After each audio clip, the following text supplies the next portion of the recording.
último tiempo hemos escuchado esta noticia, ¿no es cierto?, de muchas personas que se cambian de su fondo de pensiones justamente para tener más rentabilidad. ¿Qué pasa con este tema?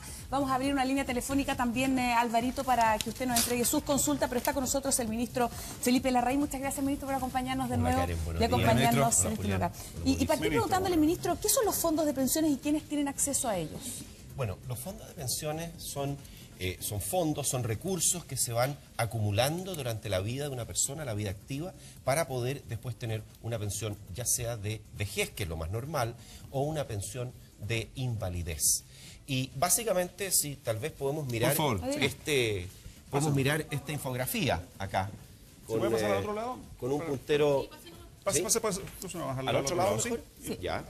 Ahí está bien, Alberito, ahí sí. Sí. Ahí. Bueno, aquí tenemos, ustedes pueden ver, los trabajadores de Chile y en todas partes tienen que ahorrar durante su vida activa, durante su vida de trabajo. ¿Para qué? Justamente para la pensión que van a tener en su vejez. Aquí tenemos, ¿no es cierto?, un trabajador y pensando en el momento en que se van a retirar. Eso ocurre en Chile a los 65 años en el caso de los hombres y a los 60 años en el caso de las mujeres.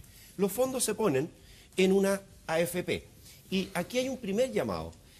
Hay un número de 6 AFPs que tienen comisiones que son distintas. Entonces, todos los meses uno puede, y esta es una sugerencia, revise mensualmente sus cartolas. ¿Cómo se puede hacer esto? Usted va a recibir una cartola una vez aproximadamente cada 3 meses, pero puede hacer una consulta en línea en su AFP que le va a dar una clave y con esta clave va a poder acceder a la rentabilidad, a las comisiones que le están cobrando y al fondo que tiene acumulado. Sí, le voy a hacer una pregunta, mientras voy a mover un poquito hacia acá. Preguntarle, ¿de quién dependen las cotizaciones? ¿Dependen, si yo soy empleado, digamos, de un lugar, de mi empleador o de mí? La responsabilidad de que esas cotizaciones se hagan efectivamente, digamos, hay y no una se produzcan cotización, lagunas. efectivamente, bueno, ahí es un punto muy importante. Hay una cotización obligatoria para pensión para retiro, para pensión de vejez, que es de 10% de la renta, con un tope. ¿No es cierto?, con un tope para las rentas más altas. Pero en general, lo que establece la ley es que hay que poner 10% de aporte. Ahora, una vez que lo ha hecho el trabajador, este es un segundo punto que justamente está planteado acá. Mi empleador está al día, porque no es solamente mirar que las cuentas estén bien, que tengamos un monto, que con ese monto tengamos una rentabilidad, cuáles son las comisiones que me están cobrando, sino que además el empleador esté al día. Es ilegal y de hecho hay sanciones para los empleadores que no están al día, que reciben ese aporte de los trabajadores, porque al final es un aporte que hace el trabajador y que si no podría, en el extremo uno podría decir, bueno, y si no lo hacen, ¿para qué está destinado? Está destinado no para que quede en manos del empleador, sino que para que vaya a la cuenta del trabajador. Lo hemos visto incluso en estos días en los debates con los precandidatos presidenciales. ¿Las AFP deben cobrar cuando pierden plata? Bueno, mire, eso es algo que hoy día no está impedido de hacer. Es una discusión válida de decir, bueno, veamos un esquema en que se compartan mejor los riesgos. Es algo que se puede discutir. Pero yo quiero decir una cosa, es importante que pensemos, siempre hay que perfeccionar y estar disponible para perfeccionar los sistemas. Y en este caso hay cosas que hay que entender. El problema que tenemos hoy día, ¿qué está pasando hoy día? Para ser bien claro, y Julián algo planteaba en esta materia. Una persona que tiene un trabajo y que impone durante una buena parte de su vida activa, va a tener una pensión de vejez que normalmente está saliendo en torno al 70% de la renta que tenía la persona cuando trabajaba. Y eso es más o menos el compromiso que tenía el sistema. ¿Dónde viene el problema? La gente que tiene lagunas previsionales. Por lo tanto, esas lagunas se producen porque... Pero eso perdón, ministro, perdón que interrumpa, eso existe. Yo Claro. pienso en la gente que gana 400, 500 mil pesos y que se le prometió con este sistema al año 81 que al menos el 70 o 80% de lo que generaba, de esas 500 lucas, iba a ser su pensión, su jubilación. Y eso no ocurre. Una persona que hoy día gana 500 mil pesos se va con 150 mil de jubilación en promedio. Claro, en promedio está un poquito más alto en el sistema, es como 170.000, pero lo que ocurre es que esa persona que se va con ese tipo de pensión habiendo ganado 500 mil pesos es porque tiene muchas lagunas previsionales. La primera cosa, pero no necesariamente. Un empleo...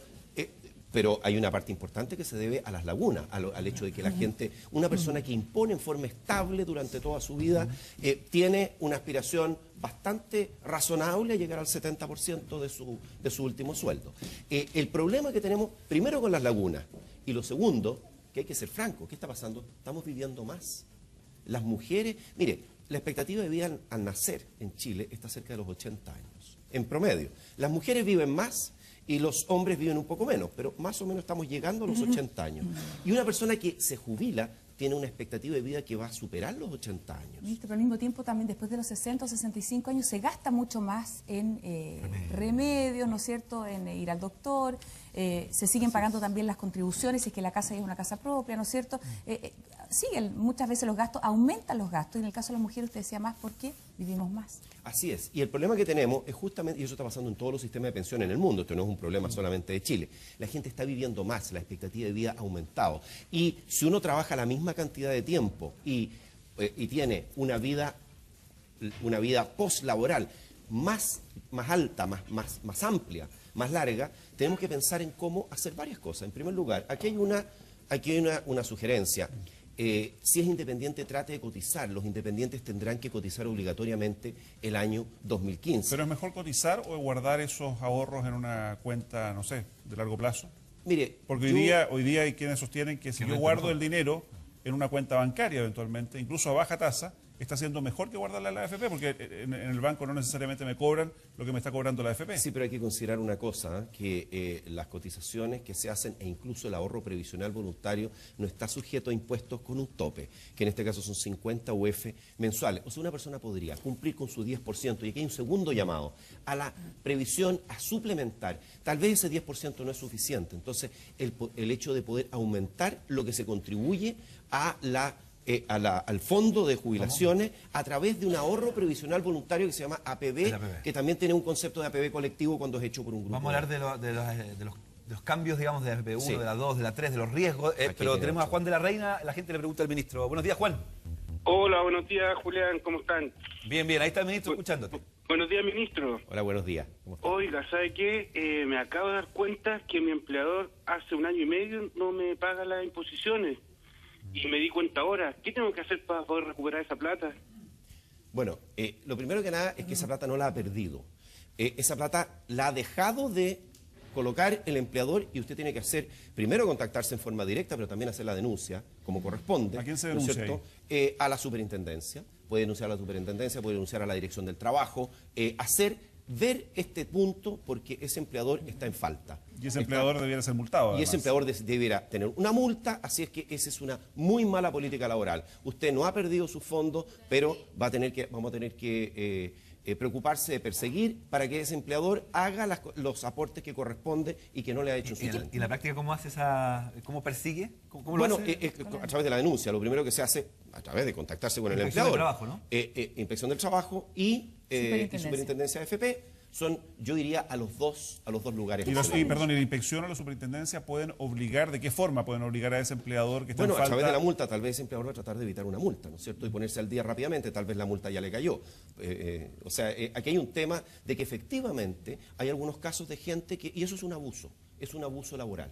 Y casos extremos, perdón, esa empresa que se va a la quiebra o que desaparece o el dueño que se arranca. Bueno, hay ciertos casos extremos que son más complejos, pero el tema de si una empresa se va a la quiebra, las cotizaciones de los trabajadores tienen preponderancia, es decir, tienen preferencia respecto de otras acreencias, de otras deudas que tenga. Por lo tanto, lo primero que debe cumplirse en el caso de una empresa que quiebra son este tipo de obligaciones. Tenemos a Jorge que está llamando desde la Florida. ¿Cómo estás, Jorge? Buen día. ¿El ministro te escucha? Hola, buenos días, ministro. Días. Mi consulta es la siguiente. Si yo todos los meses impongo cierta cantidad de dinero, ¿puedo suponer entonces que tengo la misma cantidad de dinero ahorrada, cierto? ¿O hay algún riesgo que yo pueda tener menos plata ahorrada? Si todos los meses impone, el supuesto es que va a tener más plata que la que ha ahorrado, porque esa plata tiene una rentabilidad. Entonces, por eso es tan importante informarse. Hay dos cosas que van a afectar cuánto es lo que va a tener en la cuenta, dos cosas en términos gruesos. Lo primero es qué comisión le está cobrando la AFP. Y si usted mira, y esto se puede hacer a través de la página web de la superintendencia, puede comparar las distintas comisiones. Hay AFP que cobran más y otras que cobran menos de comisión por administración de los fondos. La segunda es la rentabilidad, porque esas son las dos partes. Entonces, también informarse a aquella AFP que le va a entregar más digamos, en términos de rentabilidad, al menos en lo histórico, porque no se puede saber la rentabilidad futura, pero sí se puede ver cuál es el récord, cómo le ha ido a SFP en el pasado. Por lo tanto, una persona que contribuye debe tener una suma que va a ser mayor. En relación a esta pregunta que hace Sí. nuestro televidente, si yo estoy en una empresa y la empresa me dice, no, usted le voy a cotizar en tal AFP, porque todos cotizan ahí, ¿yo puedo decirle, no, yo quiero en esta? Ah, por supuesto. ¿Sí? Por supuesto. La opción de la AFP es una decisión de la persona. Y quiero decir que hace algún tiempo, por ejemplo, respecto a este tema de las cotizaciones y de la comisión, se hacen licitaciones para nuevos grupos de clientes que se integran, se hacen licitaciones colectivas que ha permitido reducir las comisiones en forma significativa. Hoy día, Aquí hay perdón. un punto importante que es dar mecanismos para para más competencia en la industria de AFP. Y segundo, diría yo, cómo estimular las cotizaciones voluntarias. ¿Pero a para usted que le la gente parece suplemente. realmente que hay competencia en la industria de las AFP? Porque se ha planteado también públicamente esta posibilidad de una AFP estatal. ¿A usted qué le Sí. parece? No, yo he dicho que a mí me parece que la AFP estatal no es la solución. Porque imagínense, si la solución fuera la AFP estatal, tendrían todos los países una AFP estatal y no tendríamos que estar preocupándonos del tema. La realidad es que hay muchos países que tienen sus sistemas previsionales quebrados porque justamente, además, los ha administrado el Estado en un esquema de reparto distinto del esquema de capitalización que tenemos acá. Yo soy partidario de perfeccionar el sistema, introducir más competencia, dar más estímulo a las cotizaciones voluntarias de las personas y parte de la competencia viene de lo que se produce con las AFP, entre ellas de la posibilidad de que se ingrese otra gente. Hay una AFP que... estatal invertiría las plata en las mismas herramientas que invierten la O sea, pensar que la AFP estatal va a tener una ventaja sobre las AFP privadas es un supuesto demasiado fuerte. Creo que no podemos pensar en eso. Ahora, lo otro es que es importante pensar también en que hay temas más complejos. El tema de la edad de jubilación, por ejemplo, que es una discusión que hay en muchos países en el mundo. Si la gente vive más, esto no puede ser mágico, ¿no es cierto? Si la gente vive más y acumula lo mismo durante su vida activa, va a tener una jubilación menor. Un mayor porcentaje también. Ese es otro. No, acá la de San Joaquín, perdón, el ministro que está llamando. Carlita, buenos días. Hola Julián, buenos días. Mira, tengo una duda súper grande. Me cambié de trabajo y me dijeron que tenía que ver, elegir una AFP. Y yo, como no sé mucho, le dije el mismo nombre de la AFP de mi mamá, pero no sé si es la mejor, no sé si es la peor. ¿Quién me puede decir cuál AFP conviene más y así no perder tanta plata? Escucha, Carla, la respuesta del Carlita. ministro. Mire, en primer lugar, la ventaja es que usted puede cambiarse, Carla, de AFP en cualquier momento. Eso es una decisión libre, por lo tanto, yo lo que haría, en su caso, es mirar cómo le va con su AFP, qué rentabilidades está obteniendo. También tiene usted una opción de fondo, porque está entre los fondos A, que es el más riesgoso, y el fondo E, que es el menos riesgoso. El más riesgoso invierte en acciones un 80%, hasta un 80%, y el E solo instrumentos de renta fija. Por tanto, hay una opción de AFP y de tipo de fondo. Yo sugeriría que uno puede, a través de las páginas web de las propias AFP, informarse de la rentabilidad de las comisiones del saldo de su cuenta y compararlo con otras AFP que lo puede hacer a través del sitio web de la superintendencia. La señora que está viendo ahora al ministro explicando este tema, ¿qué recomendar al marido? ¿En qué fondo hay que estar? A, B, C, D, riesgo, no tanto riesgo, mediano riesgo. En instante lo responde el ministro aquí en el matinal de Chile. Y sus consultas al 2762-1447. Estamos... Varias personas nos están escribiendo aquí por las redes sociales. Casos varios.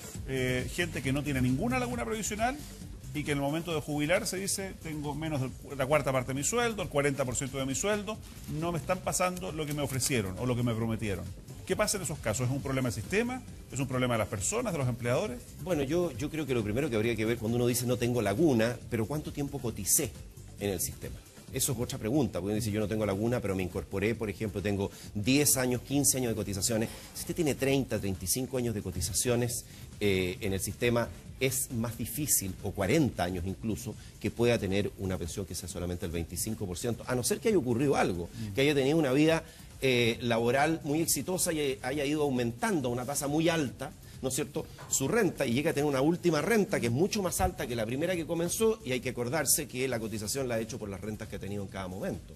Entonces habría que examinar cada situación. Quedó pendiente la pregunta de Julián. Sí. ¿En cuál fondo hay que estar? ¿Cuál conviene más? ¿El A, B, C? ¿Qué le recomienda una persona, una mujer, a lo mejor que nos ve a esta hora, para que le cuente a su marido? Bueno, yo lo primero que le recomiendo es que, como el A es el más riesgoso y tiene hasta un 80% en acciones, y el E es el menos riesgoso, que tiene todo en instrumentos de renta fija, yo lo primero que le recomiendo es que pueda dormir tranquilo o tranquila, Porque si usted tiene en un fondo y va a estar despertándose en la noche, pensando qué estará pasando con el fondo, es preferible que se cambie un fondo porque está el A, el B, el C, el D y el E. A medida que va avanzando hay menor riesgo y al menor riesgo también hay más seguridad, pero en un periodo largo de tiempo debería también haber menor retorno. Entendamos desde lo básico que el A es el más riesgoso, el E el más conservador. El A es el más riesgoso porque tiene hasta un 80% en acciones, el E es el menos riesgoso que tiene casi todo en renta fija. Esto depende también de la edad, no solamente de su aversión al riesgo o su disposición a tomar riesgo. Si usted está cerca de jubilarse, lo que la misma superintendencia de AFP le dice, lo vamos a mover al fondo E, porque para no tener sorpresas en el último periodo justo antes de la jubilación. Por lo tanto, también tiene que ver con la edad. Y eso, a medida que va acercándose al momento de la jubilación, vaya moviéndose hacia fondos menos riesgosos. Ha pasado y ha sido parte del debate en estos últimos días, gente más joven, gente que se cambia de un fondo a otro, viendo un poco tener una mejor rentabilidad, una mejor pensión para la época en que se jubile. Y ahora ocurre que las AFP están planteando, o algunos de ellos, digamos, el cobrar por los cambios. En algún momento nos ofrecieron cambiarnos, nos ofrecieron la posibilidad como ciudadanos, cuando se crea el sistema de multifondos, usted va a poder optar. Y ahora que la gente está optando, le dicen que no. No, a mí eso no me parece que se vaya a cobrar. Yo creo que hay que mantener la decisión de las personas libres. Pero hace poco, la semana pasada, de hecho, la superintendencia de AFP estableció 3 normativas no para preocuparse, aquí la preocupación es respecto a la persona que se está cambiando. Mantener la libertad, muy importante. Todas las personas pueden cambiarse y van a poder seguir cambiándose. Pero hay 3 cosas que se hicieron. Lo primero es que, como uno de los pasos cuando uno hace este cambio a través del Internet, que uno de los pasos sea informarse cómo les ha ido a los que se han cambiado constantemente o frecuentemente de fondo. Ministro, pero el fondo A, usted habla que es el más riesgoso, ¿cierto? La plata está más en acciones. ¿Hoy día conviene el fondo A? Es que para mí, más allá de la edad y del riesgo. Sí, para mí es difícil dar una recomendación de inversión, particularmente siendo en mi calidad de ministro. Yo lo que puedo decir es que hay asesores previsionales. No estoy hablando de asesores de inversión, hay asesores previsionales que pueden ayudar y que están certificados, que tienen, están regulados, están inscritos en la superintendencia, tienen un examen de conocimiento y que pueden ayudar a la persona. Y además hay un simulador de las pensiones, que se nos olvidó decir. Usted se mete en la cuenta de la superintendencia AFP, SAFP, www.safp.cl, y tiene ahí una posibilidad de decir, a ver, si tengo tanto, me jubilo hoy, ¿cuál va a ser mi pensión si me voy por renta vitalicia o me voy por retiro programado? Es otra... ¿Uno puede estar en distintos fondos? A lo largo de la vida...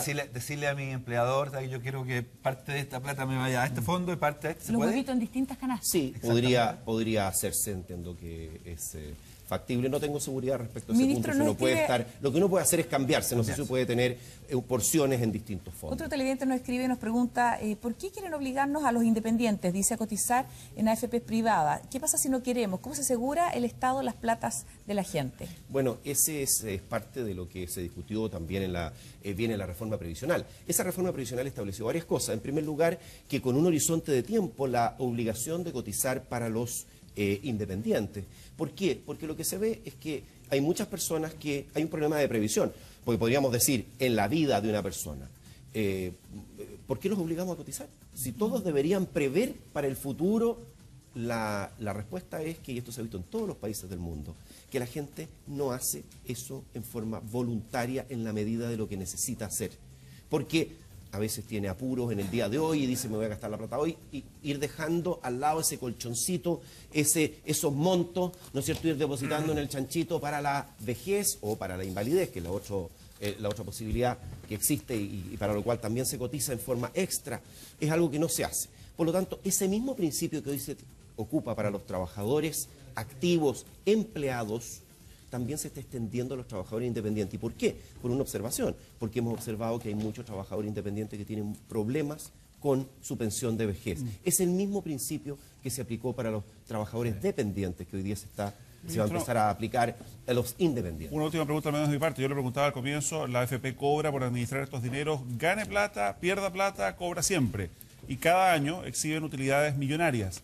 ¿Debiera haber un techo de utilidades, un máximo de utilidades de la industria? No, mire, yo creo que esto de los techos de utilidades es algo que es complejo porque nos meteríamos a discutir cuál es el techo. Ahora, yo creo que lo que sí, hay que meterle más competencia al sistema, la mayor competencia hace que estas comisiones bajen, eso significa en un mercado más competitivo que las utilidades vayan a ser más normales, ¿no es cierto? ¿Pero qué es una utilidad normal? Bueno, las utilidades normales tiene que ser la rentabilidad de tener el dinero puesto libre de riesgo más una cierta compensación por el hecho de estar desarrollando una actividad que tiene un riesgo, ¿no es cierto? Yo creo que lo importante finalmente, ministro, es si las comisiones, si uno pierde, bueno, que también esa pérdida la suma también la AFP, digamos, o sea, no se cobra la misma comisión si la rentabilidad es negativa. Es como la típica discusión que hay hoy día, digamos. Sí, yo creo que el tema es que este tema de las utilidades sobrenormales es una discusión muy compleja. A mí lo que me interesa es que la gente tenga buenas rentabilidades, un mercado competitivo, comisiones que sean lo más bajas posible, estimuladas por la competencia,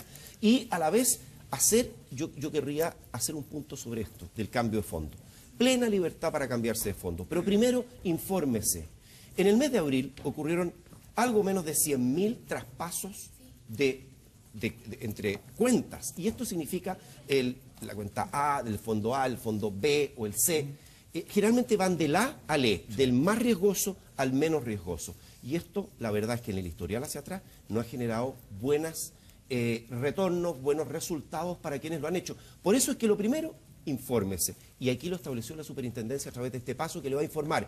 Así le ha ido a las personas que se han cambiado de fondo. Lo segundo, si hay una aglomeración de personas en un día, hay una norma que establece que si hay más de 5% de los partícipes de un fondo que se cambian en un día, se establece, no se puede cumplir la orden en ese día y se distribuye en el tiempo, en los próximos días.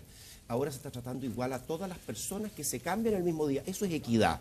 No si yo dije a las 9 voy a tener una ventaja respecto del que lo dijo a las 10, por ejemplo. Ministro, muchas gracias por acompañarnos hoy con estos consejos para el ahorro provisional. Quedaron hartas preguntas, así que vamos a tener que invitarlo nuevamente ahí para repasarle todas las inquietudes. Me sale mi alma de profesor. Muy bien. Nos vemos la próxima semana con el ministro de Hacienda, con consejos, por supuesto. Y vamos a separarnos en instantes, vamos a estar...